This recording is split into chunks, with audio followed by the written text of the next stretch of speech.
Hello, my name is Isaiah Romero, and I'm running for Santa Fe County Assessor. And today we have current Santa Fe County Treasurer, Jennifer Manzanarez. Good morning, how are you? Good morning, Isaiah. Doing well, thank you. So my first question for you is, tell us a little bit about yourself. A little bit about myself. Well, I'm a native of northern New Mexico, the Poake Valley particularly. Grew up in El Rancho, where I still reside, and so very familiar with the area. And so my roots go deep in this community. Okay. Tell us a little bit about your path in becoming the treasurer. I've had an interesting path because initially I started my career in Los Alamos as a student.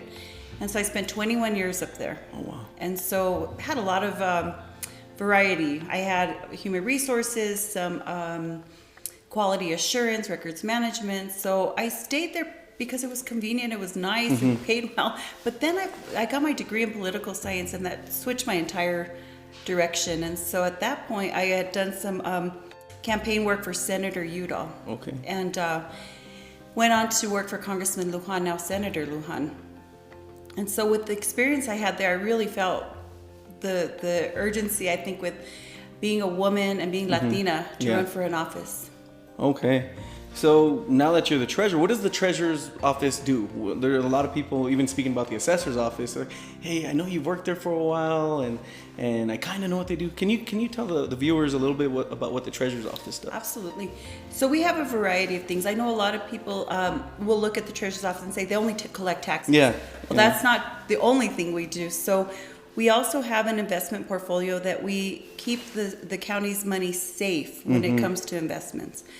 So of course, twice a year we have the first half tax rush, and then we have the second half tax rush. And in between there, we work with delinquent accounts. Okay. So we go hand in hand with the assessor's office, and we speak daily. And so I'm so grateful for the opportunity to support your campaign, because I know that what you bring to the role of the assessor is really important. And having good communication at the elected level is really important. So everything from for example, when we work together with the assessor and the treasurers, I'm thinking of one example would be the omits and the changes that an account may have. An address change. We're working really close together now to get that figured out, because a lot of times they'll get their notice of delinquency, or they'll get their property tax bill, or they won't, and then you have another set of problems when it comes that, oh, I didn't notice, and unfortunately with COVID, it's been an issue because people are in a different mindset. So they may forget, they may be ill, and so communication is huge. Yeah, that's one of the things that I'm looking forward to, in becoming the assessor, or if I'm successful in becoming the assessor, is being able to work with you and being able to communicate with your office and us, as you said, if we're working on omit, or if we're working on with a taxpayer trying to figure something out, what were we paying on? I believe we have great communication together to where we can essentially create this bond of these offices working together, and hopefully working with the clerk's office and the rest of the Santa Fe County offices. I agree, and I think to the staff level also, because they work a lot together. So not only do we have to make decisions regarding our roles in the office, but also our staff having really good communication and relationships. Tell us a little bit about your accomplishments since you started with the treasurer's office. One of the things that I really admired about the assessor's office was the customer service that was provided. And so immediately I asked, well, why can't we be doing the web chat? I think that's an important feature. And it's been a year of growing pains, because you have to learn how to do the web chat, how to communicate with the customers, and having the staff to do it. And so that's been an interesting, we have a customer service program specialist now, which we did it. And I think that's important, because that's when you say, okay, of all of the phone calls we've received, how do we best serve the constituency? And having a quality assurance person, that's been huge. So I feel like those are good steps in the right direction. I agree. So going another way, or going to another route, I have a young daughter, and my daughter is when I see her and when I talk to her, I'm like, this young lady's gonna be a leader.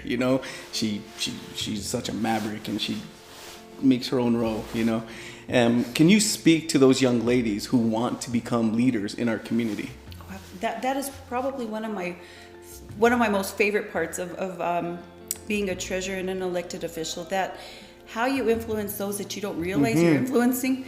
And I've always been a big supporter of Latino organizations like Mana National, and I served at the national level. And it was so important because what you're doing for the rest of the county for young Latinas is important in regard to education and leadership, like you said, for your Hita. And having programs for them, we would take the girls every summer to, one year we took them to Walt Disney World. And it was the best experience. Red carpet, everything. Beyond the red carpet, they got to do STEM, so they had cool experiences on a roller coaster, I think one of them was. And that was neat because what you do with them and how you encourage them, some of these young ladies have never been out of their home state.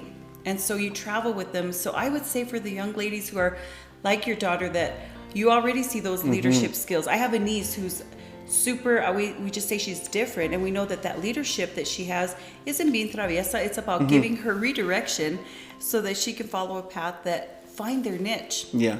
If it's singing, if it's leadership programs. I remember in high school being part of almost every organization. El Círculo Español, the Future Farmers of America. I just love to be a part of groups. And so that grew into my adulthood, and still today I participate in, I'd like to be a part of NALEO, for example, the National Association of Latino Elected Officials, and really just learn from others, because it's amazing how much others' stories do influence you as well. Yeah.